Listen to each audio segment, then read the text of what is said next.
what is going on within the NDC is as a result of some form of leadership failure and betrayal on the part of their representatives in Parliament. We have, for the first time in the history of Ghana's Fourth Republic, had a hung Parliament.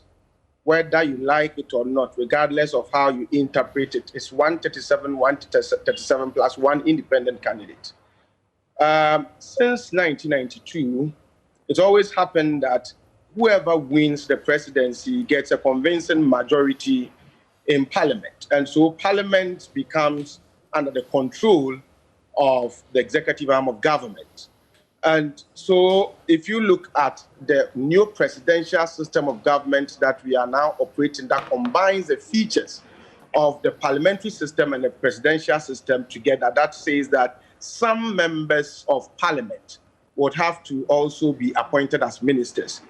It's happened such that a member of parliament who is also a minister is unable to critique whatever goes on the floor of parliament, especially if it's coming from the executive arm of government to which he or she belongs. And a member of parliament who belongs to a ruling party and who has not benefited from ministerial appointment would want to also praise more, because the more you praise, the more you better or you improve your chances of being elected or selected as a minister.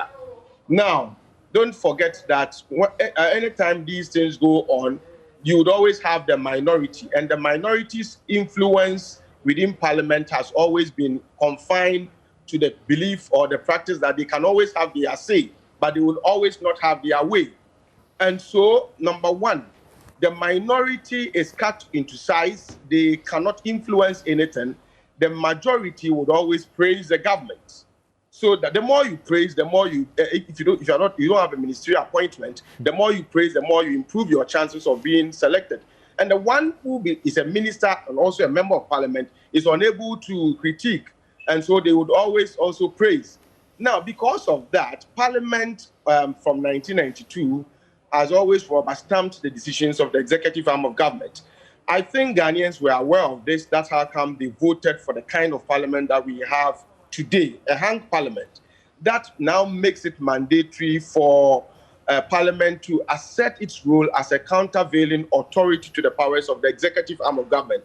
And by countervailing authority, we are simply saying that there must always be the existence of power that will counter the exercise of power, so that the executive president does not become a political king kong like it's always been.